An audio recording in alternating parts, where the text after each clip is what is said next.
하나님께서 우리를 고통 가운데서 건져 주실 때 어떻게 하실까요? 성경에서 말씀하십니다. 말씀을 보내어서 우리를 고쳐주시고 건져 주신다고 했습니다. 시편 107편에서 말씀하시기를 저희 미련한 자들이 저희의 범과와 죄악을 인하여 고통 가운데 빠졌다는 것입니다. 그리고 저희의 혼이 식물을 싫어하여 아무것도 먹기 싫어하는 가운데 빠졌다는 것입니다.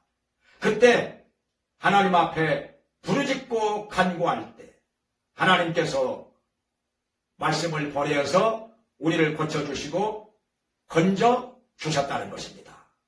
그러면 여기서 하나님께서 말씀을 보내어서 어떻게 우리를 고쳐주시고 건져주신다는 말씀일까요? 첫째로 하나님께서는 말씀을 보내어서 우리의 미련함과 죄악을 깨닫고 회개하게 하시는 것입니다. 말씀이 없을 때는 아무것도 모릅니다. 자기 스스로 지혜로운 줄로 생각하고 의로운 줄로 생각합니다.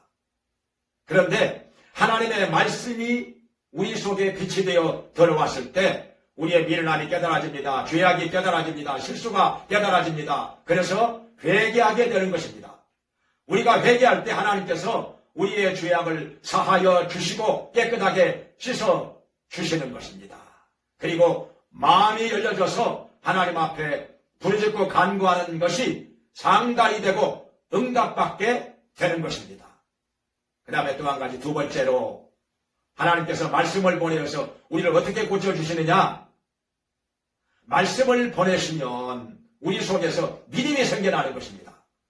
로마서 10장 17절에 말씀하시기를 믿음은 들음에서 나며 들음은 그리스도의 말씀으로 말미암았느니라, 이렇게 말씀했습니다. 하나님의 말씀을 들을 때 우리 속에서 믿음이 생겨납니다. 우리가 그 믿음을 가지고 간구할 때 너희가 무엇이든지 믿고 구하는 것은 다 받으리라 말씀하신 대로 우리 속에서 하나님의 능력이 나타나고 역사가 나타나게 되는 것입니다.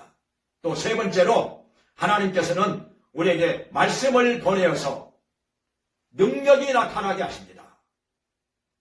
예수님께 찾아와 자기 중풍병 걸린 하인을 고쳐달라고 했던 백부장, 내 집에 들어오시지 말고 여기서 말씀으로만 하옵소서, 그리하면 제 하인이 낫겠나이다 했더니 예수님께서 이를 칭찬하시고 내 하인이 나았느니라 말씀하시니 그 시로 깨끗이 나았다고 했습니다.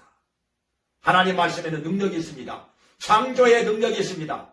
하나님께서 천지만물을 창조하실 때 말씀으로 다 창조하셨습니다. 빛이 있으나 궁창이 있으나 묻이 드러나라, 나무와 채소들이 생겨나라, 동물들이 생겨나라, 사람이 생겨나라. 하나님께서 말씀하실 때 그 말씀으로 천지 만물이 창조되었던 것입니다. 또 네 번째로는 말씀을 통해서 우리 속에 지혜가 주어집니다. 하나님의 말씀을 몰랐을 때는 뭐가 무엇인지 분별하지 못했었는데, 흑암 가운데서 방황했었는데 말씀이 들어오고 나니까 참과 거짓이 분별이 됩니다. 옳고 그른 것이 분별이 됩니다. 전에는 어둠에서 길을 잃고 헤매었더니 이제는 말씀의 빛이 들어와서 의의 길로 행하게 되는 것입니다. 더 이상 악인의 꾀를 쫓아가지 않습니다. 이제는 오직 의의 길로 행하면서 하나님께 영광을 돌리게 되는 것입니다. 우리는 환난과 고통 가운데서 빠졌을 때 무엇보다도 말씀을 받아야 합니다. 말씀 속에 모든 능력이 있고 모든 지혜가 있고 모든 빛이 있습니다. 하나님의 말씀을 통해서 우리 영육간의 질병도 고쳐주시고 치료해 주시는 것입니다. 능력이 나타납니다. 하나님의 영광이 나타납니다. 말씀을 통해서 우리를 고쳐주시고 우리를 건져주시는 하나님 아버지께 우리 인생 가운데서 행하시는 기이한 일들을 인하여 우리 하나님께 찬송과 영광을 돌리게 되기를 간절히 축원합니다.